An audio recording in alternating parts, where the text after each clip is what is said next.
But they're the team, preseason number one in our league. Their defense is very good, makes it difficult to get quality shots.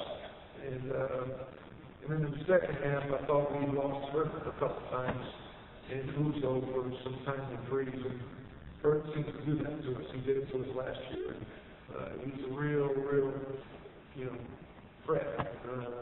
And it makes it tough when you have really good players inside like Jordan and Isaac, and to help off, they can throw it out to Hurt Uzo, and those guys are very good shooters. And then both a couple, he didn't have to do that. I mean, he was not one that we thought would, he's a great outside shooter, he's capable, but, he made 2 or 3, and that certainly hurt. But, you got to watch the film, learn from it, get better. We got a real tough opponent, UAB. What's that? Was that a weakness of the Mexico? I know you said something after that, and obviously it was a little bit. Well, I think if you look at it, it's not so much, I don't think, as ball, we really guard the 3 well against Utah. And sometimes it's easy to guard the 3 when you're in a zone because the other team's standing around, as opposed to having someone on a double stack or pick. So you know where they are, because they're kind of out front. I think they got theirs mainly when we were digging on the post, and they threw it back out. And then I think we lost Hurt one time when he came around, and then Uzo, we were kind of going from a press to our man, and I think Kirk got one from the bench in that kind of scenario in transition where we didn't get to that spot quick enough. So our defense is good, pretty good. I thought that for the most part, I'm sure we'll also know that they'll find holes, but we held them 63 points, they're averaging 78. So I think it's more tonight our offense. We've got to put the ball back. How can we get the player to be more offensively? It's he's not playing, as well as he would like, as we would like. Obviously he's a focal point for opposing teams now, since he had such a good year. And I think he was a little bit of a slump. And I think he's working his way out of it, but we've got to try to generate some opportunities for him a little bit more, and hopefully that'll get him home. I know you're trying to allow him to work through it, but is he close to reaching a point where he's hurting clean as far as the grid to get? No, he does a lot. His steals, his energy, his ability to drive the basketball. He's one of those guys that you stick with him, and I'll ride that horse, and I trust that we'll spin out of it. Since going to the matchup zone, your steals have been a lot higher in those games. Is that because of that? Yeah, it's kind of I think we're averaging about 9 steals a game since the last 3, and I think that what it does for the other team, it forces them to share the basketball. And it puts, I think, the post players in sometimes awkward positions where they've got to handle it at the foul line. Most people attack the zone and, high post, low post, and you've got to throw the ball to a post man who's usually not the best ball man. And so, you had Jordan had 2, I had double team, I had 2, and then Hurt had 4, but a lot of those I think were maybe getting pressed. But it forces them to share basketball and get the ball out of positions. You can't do it all by yourself against the zone. So I think there's something to it. Do you feel like the players may like that more, a little bit easier to play, and maybe they're putting out more effort? They love it. I asked them, most times I said, what do you think they'll play? That's the 6th for the zone 1. And what it also puts us in a position to have that outside defense. We can also turn the post up.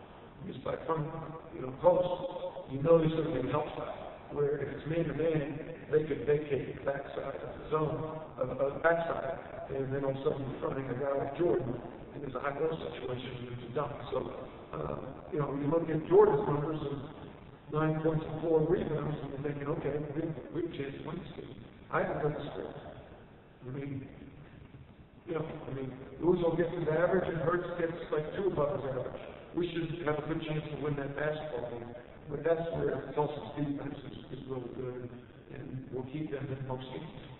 This is the second game in a row now that you've had more assists than turnovers. Is that something that you look at as maybe things going right? I look at it all, and I think that, you know, we're more conscious of it. We have our guards taking it out in the press offense, which makes it, you know, you got to have guards handling the basketball.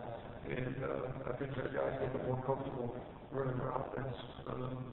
So we got to proud of that. Hopefully we can get more assists. You know, we should have, you know, 12 to 15 assists a game. We're just not finished. You know, we got to, Pop's got to be better than 6 or 17. Paul's got to be better than 0 for 5. Luke's got to be better than 1 for 4. Robert, you know, he's too good a shooter for 0 for 4. So, but again, credit. Tulsa. What can we do to improve on this and finish those out? How can we... You know, last year, we shot 65% our last game. You know, granted, it's North Carolina Central. Now we go to one of the best field goal percentage teams in the country. So I think a lot of it is now UTEP, forget what we shot, maybe 45% from the field. So we shot a pretty good percentage. A lot of that had to do with home.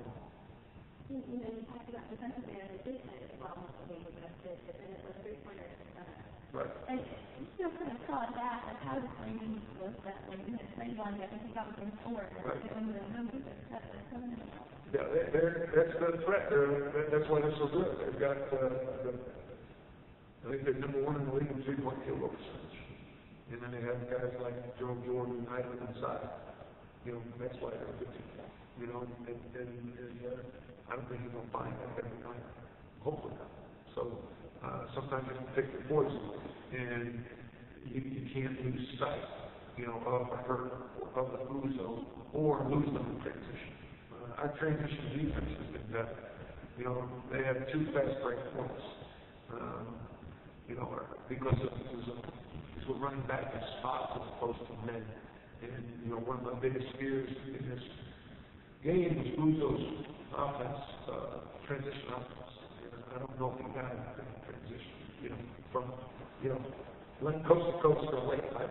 Maybe one late, and I took 2 guys out there. I was sick. I'm tired. Yeah, then obviously both your companies came to Laurel and to another touchdown. How do you feel like you guys are trying to feel like this? Oh, yeah. You know, again, we played 2 of the toughest teams in the league. We beat that, smoked Oklahoma. They're good. Also, you know, crushed Oklahoma State. Good teams. You know, we're not, you know, we know we're, you know, we weren't picked in the top 2 or 3 of the league. You know, so we're playing very competitively with these teams and realize that we keep doing what we're doing and get better at it, that the wins will come. Talk about Muhammad Clay's game. He was good.